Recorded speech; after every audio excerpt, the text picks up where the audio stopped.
नमस्कार, स्वागत है आपका इंसाइड झारखंड न्यूज के इस बुलेटिन में। मैं हूं हिम्मत और खबरों की शुरुआत करते हैं राजधानी रांची से।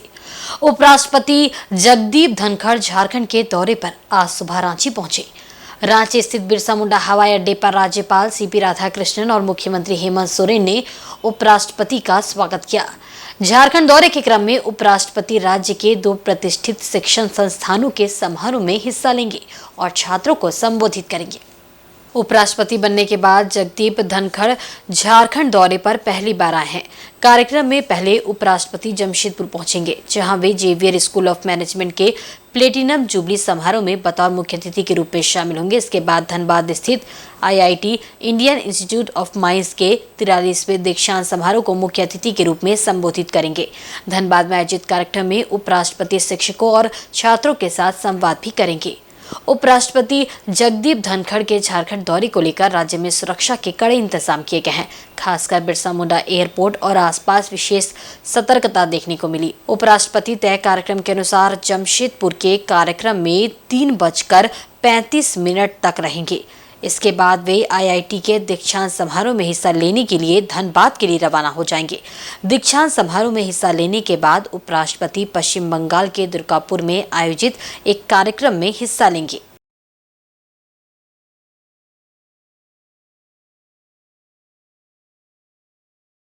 इधर कांग्रेस सांसद धीरज साहू के यहां आयकर की छापेमारी और 300 करोड़ से अधिक की राशि बरामद होने के बाद अब कांग्रेस इस मामले से पल्ला झाड़ने में लगी है। सांसद के ठिकानों से इतनी बड़ी राशि की बरामदगी से पार्टी हो या बाहरी लोग सभी सकते में हैं।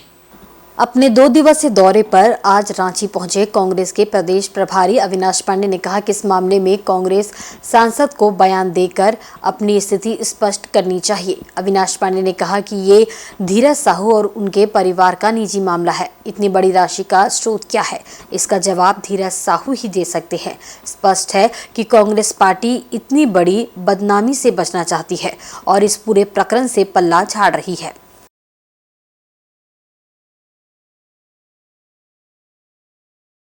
देखिए, जितने भी मीडिया में और हमारे विपक्ष द्वारा जिस प्रकार के भी आरोप लगाए जा रहे हैं, अभी तक किसी प्रकार से ना ही ऑफिशियली कोई पुष्टि हुई है। और एक चीज़ मैं स्पष्ट कर दूं, इसमें पार्टी ने बहुत ही स्पष्ट स्टैंड लिया हुआ है कि ये धीरज साहू जी का निजी मामला है, उससे कांग्रेस पार्टी का कोई भी लेना देना नहीं है।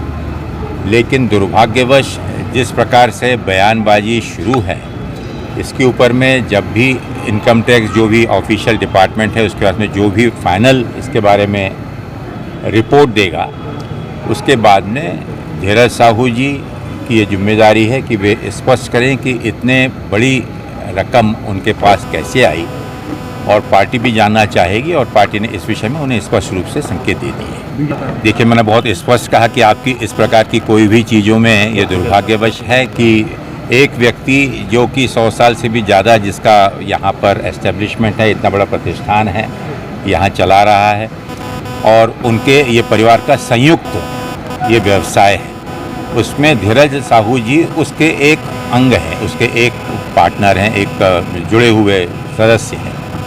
और इसके बारे में पूरे परिवार का जो कोई भी बयान और स्पष्टीकरण आएगा, लेकिन विशेष रूप से धीरज साहू जी से स्पष्टीकरण मांगा गया है कि वे ऑफिशियल स्टेटमेंट दें कि इतनी बड़ी रकम उनके पास में कैसे आई। लेकिन पहले इनकम टैक्स का सही रूप में एक बयान आना चाहिए, उनका कोई स्पष्टीकरण आना चाहिए कि वास्तविकता में ये कैश कितना है और कहाँ से आया। जब देश के प्रधानमंत्री 200 करोड़ का आंकड़ा बता रहे हैं तो कोई शक की संभावना नहीं बचती। ये तो प्रारंभिक आंकड़े हैं, अंतिम आंकड़े तो 3.5 करोड़ तक जा सकते हैं।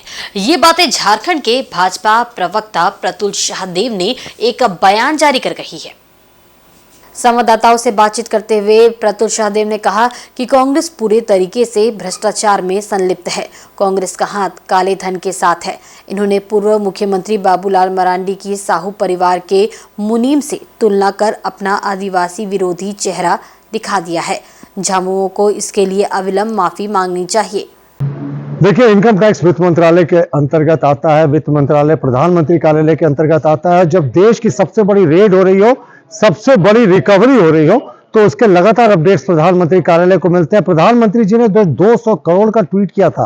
वो तो शायद प्रारंभिक आंकड़े थे, आंकड़े तो अंतिम में शायद 300 साढ़े 300 करोड़ तक जाएंगे। ये कांग्रेस के लूट की दास्तान दिखाता है, साफ दिखाता है कि कांग्रेस का हाथ काले धन के साथ है। और हमारा मानना है कि जिस तरीके से इन्होंने बाबूलाल मरांडी को साहू कंपनी का एक मुनीम से तुलना कर दी, तो ये एक आदिवासी विरोधी चेहरा इनका दिखाता है। इनको पच नहीं रहा कि किस तरीके से बाबूलाल मरांडी सरकार के खिलाफ पूरे प्रदेश में दहाड़ दहाड़ कर भ्रष्टाचार की कहानी सुना रहे हैं।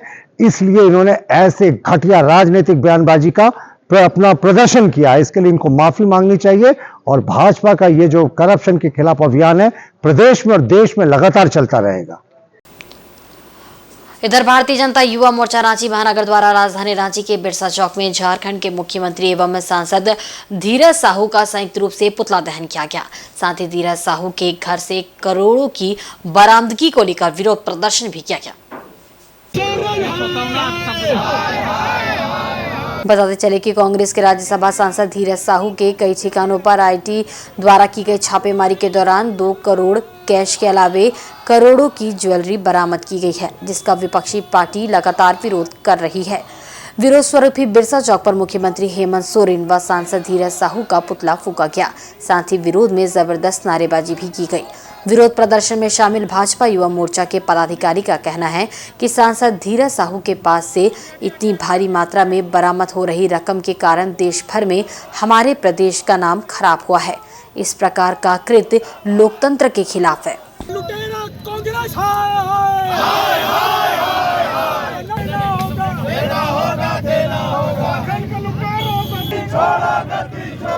आप सबको जैसा पता है, हम लोग को मीडिया के माध्यम से भी और पता चला है, इनकम टैक्स के द्वारा जो रेड पड़ा और उसमें कांग्रेस के जो राज्यसभा के सांसद है झारखंड से धीरज साहू, आज के डेट में पूरे ऑल इंडिया आप देखिएगा तो झारखंड का नाम शर्मसार करने का काम किया है। उनके यहाँ से रेड में 300 करोड़ से ज़्यादा की नगद रुपयों की बरामदगी हुई है और अभी गिनती चल ही रहा है, मशीन खराब हो जा रहा है। तो आप सोचिए कि ऐसा सरकार, ये लोग ऐसे नेता हैं जो कि सिर्फ जनता को ठग कर, उनकी गाड़ी कमाई को ठग कर सरकार को, देश को लूटने का काम कर रहे हैं। ये एक धीरज साहू जैसा अगर एक राज्यसभा का सांसद जिसके यहाँ से 300 करोड़ मिल रहा है, तो आप अंदाजा लगा सकते हैं 60 सालों में कांग्रेस ने क्या किया होगा। 60 सालों में इस कांग्रेस ने देश को किस तरीके से लूटा होगा, किस तरीके से इन्होंने किसी को रोजगार नहीं दिया। एक आम पब्लिक झारखंड का इतना त्रस्त है, झारखंड में गिट्टी चोरी करके, ये बालू चोरी करके, कोयला चोरी करके ये लोग धन अर्जित कर रहे हैं और उसको छुपाकर उसका गलत प्रयोग करने के लिए उस पैसे का इन लोग चक्कर में थे कि उड़ीसा का ऐसा भी हो सकता है, उड़ीसा का जो चुनाव है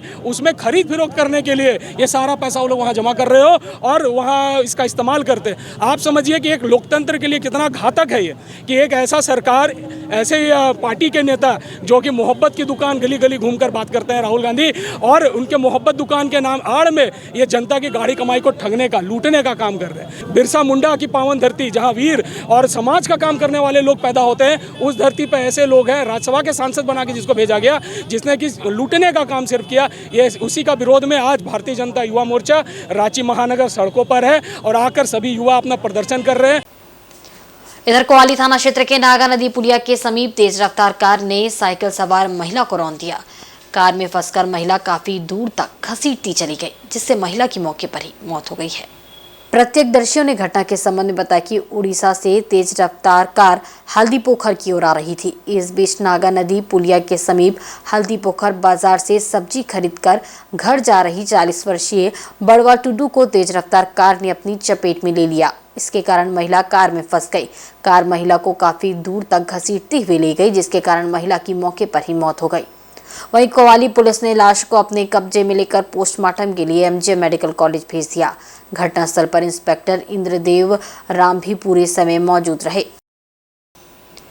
इधर पश्चिमी सिंहभूम के सिंह पोखरिया के पास 2 बाइकों की सीधी टक्कर में 3 लोगों की मौत हो गई है, जिसमें एक बाइक पर सवार 2 युवक भी शामिल है। इसके अलावे 2 लोग गंभीर रूप से जख्मी हैं, जिनमें एक की चिकित्सा टीएमएच में चल रही है। मिली जानकारी के अनुसार दूध व्यवसायी शेरू यादव और अंकित यादव, उनके साथ उसके परिचित चक्रधरपुर निवासी संजय प्रसाद एक ही बाइक से घर लौट रहे थे।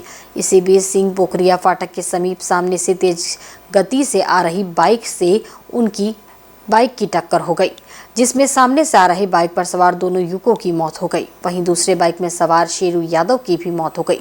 गंभीर रूप से जख्मी अंकित यादव और संजय प्रसाद को चाईबासा सदर अस्पताल ले जाया गया, जहां से गंभीर हालत में संजय प्रसाद को एमजीएम अस्पताल लाया गया। हालांकि संजय प्रसाद और अंकित यादव दोनों की स्थिति नाजुक बनी हुई है। फिलहाल संजय यादव की गंभीर स्थिति को देखते हुए टीएमएच रेफर कर दिया गया है।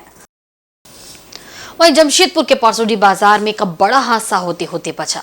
बीते शनिवार की शाम परसुडी बाजार बी ब्लॉक में दूसरे तल्ले का छत भरभरा कर गिर गया, जिसमें छत के ऊपर जुआ खेल रहे 5 लोगों ने भागकर अपनी जान बचाई।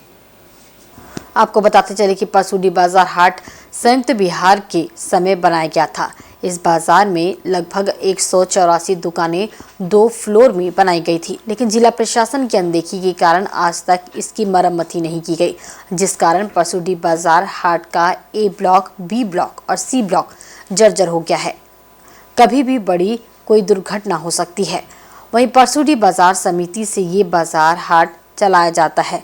बाजार समिति ने 2 तल्ले को जर्जर व खतरनाक घोषित कर दिया है। उसके बावजूद दुकानदार और बाजार आने वाले लोग अपनी जान जोखिम में डालकर दुकान चला रहे हैं। लोग खरीदारी करने आते हैं। पूर्वी सिंहभूम जिले के उपायुक्त से लेकर विधायक तक ने बाजार की मरम्मत व पुनर्निर्माण की मांग की है, लेकिन कुछ नहीं हुआ, जिसका नतीजा शनिवार को बड़ा हादसा होते होते बच गया।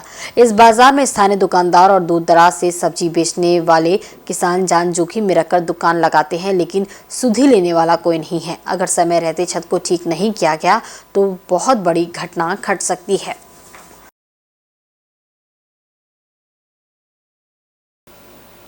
वहीं पश्चिमी सिंहभूम जिले के मनोहरपुर के ततरा गांव में जैसे ही वीर शहीद जवान पुलिस रामदेव महतो का पार्थिव शरीर पहुंचा, पूरा गांव फफक फफक कर रोने लगा।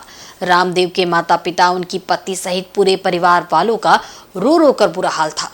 किसी को यकीन ही नहीं हो रहा था कि वीर शहीद जवान रामदेव महतो अब इस दुनिया में नहीं रहे। गांव में मातम पसरा हुआ था। शनिवार का दिन तरतरा गांव वालों के लिए गर्व से सीना चौड़ा करने वाला भी था और गांव के लाल को खो देने वाला भी जख्म था, जो शायद ही कभी भर पाएगा। वीर शहीद जवान के शव के मनोहरपुर बाजार पहुंचते ही उसे श्रद्धांजलि देने और उनका अंतिम दर्शन करने के लिए लोगों का हुजूम उमड़ पड़ा। यहां श्रद्धांजलि देने के बाद तरतरा गांव तक लोगों ने वीर शहीद जवान के सम्मान में विशाल रैली निकाली, जिसमें बड़ी संख्या में लोग वाहन में सवार होकर शव यात्रा में शामिल हुए। इस दौरान लोगों ने जमकर रामदेव महतो अमर रहे के नारे भी लगाए। शव के ततरा गांव पहुंचते ही पूरा गांव रोने लगा। कलेजे को छलनी करने वाले रोने की आवाज से पूरा गांव गूंज रहा था। माता पिता अपने बेटे को तिरंगे में लिपटा देख रहे थे। वह बेटा जिसने अदम्य साहस और वीरता का परिचय देते हुए अपना बलिदान दे दिया। पत्नी की तो हालत ऐसी थी कि वह अपने पति के मरे हुए मुंह को देखने की ताकत भी नहीं जुटा पा रही थी। 30 घंटे से रोते रोते पत्नी का गला भी सूख चुका था।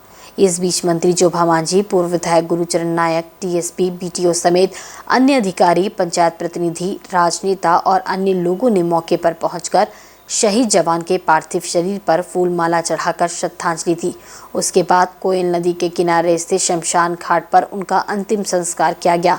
रामदेव महतो ने 27 अप्रैल वर्ष 2012 को झारखंड पुलिस में योगदान दिया था। उनके पिता ने बताया कि रामदेव इकलौता बेटा था जो घर के भरण पोषण की जिम्मेदारी उठाता था। ऐसे कर्तव्यनिष्ठ बेटे के चले जाने से माता पिता को गहरा आघात पहुंचा है। ये एक ऐसी अपूर्ण क्षति है जिसकी भरपाई कोई नहीं कर सकता।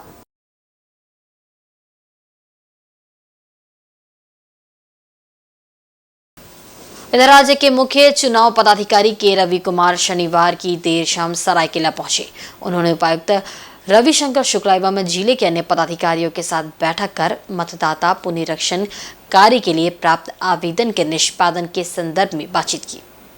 उन्होंने कहा कि 3 दिनों के अंदर सभी प्राप्त आवेदनों को ऑनलाइन करते हुए उनका निराकरण किया जाए। मुख्य चुनाव पदाधिकारी ने निश्चित डेडलाइन के अंदर सभी प्राप्त आवेदन का निष्पादन करने को लेकर उपायुक्त को निर्देश दिया है। उन्होंने कहा कि सभी एलिजिबल आवेदनों को 3 दिनों के अंदर निष्पादन करना है।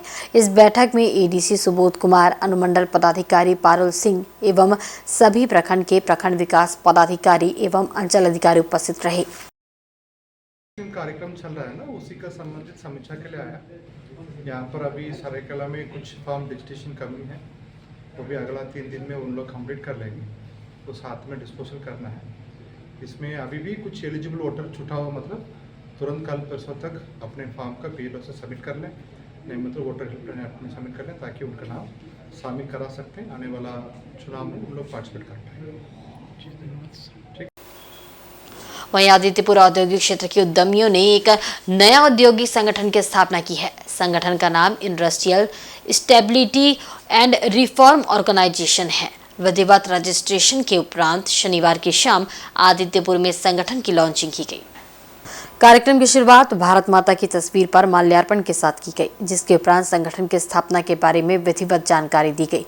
वर्तमान में 3 लोगों की संचालन कमेटी का गठन किया गया है, जिसमें लघु उद्योग भारती के पूर्व जिला अध्यक्ष रह चुके रूपेश कर्तियार को अध्यक्ष, संदीप मिश्रा को महासचिव तथा उत्तम कुमार चौधरी को कोषाध्यक्ष चुना गया है।